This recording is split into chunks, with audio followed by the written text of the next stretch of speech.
যে ব্যক্তি এই পৃথিবীতে কোনো বস্তু দিয়ে, যে ব্যক্তি এই পৃথিবীতে কোনো বস্তু দিয়ে বা কোনো লোহা দিয়ে বা কোনো যন্ত্র দিয়ে আত্মহত্যা করবে, আজ্জাবাল্লাহু বিহি ফি নারি জাহান্নামা, কাল কিয়ামতের মাঠে জাহান্নামে আল্লাহ সুবহানাহু ওয়া তাআলা ওই ব্যক্তিকে ওই জিনিস দিয়ে শাস্তি দেবেন, আযাব দেবেন।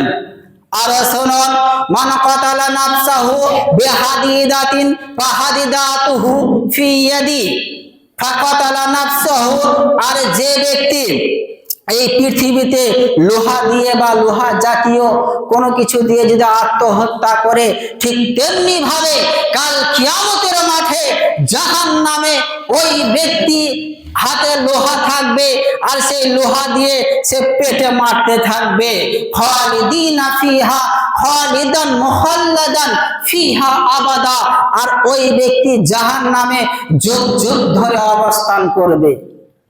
এর পরের বাক্যে নবী বলছেন, ওয়ামান সারিবা সুম্মান ফাকাতালা নাফসাহু, আর যে ব্যক্তি বিষ পান করে আত্মহত্যা করবে, যে ব্যক্তি বিষ পান করে আত্মহত্যা করবে, ফাহুয়া ইয়াতাহাশশাহু ফি নারি জাহান্নামা, ওই ব্যক্তি জাহান্নামে বিষ পান করতে থাকবে, খালিদান মুখাল্লাদান ফিহা আবাদা, আর ওই ব্যক্তি জাহান্নামে যুগ যুগ ধরে অবস্থান করবে।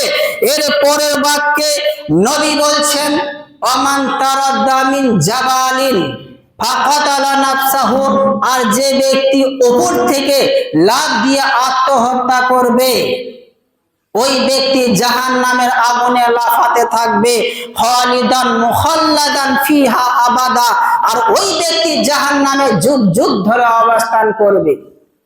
বুঝতে পারছেন কত ভয়ানক শাস্তি আত্মহত্যা করে মারা গেলে।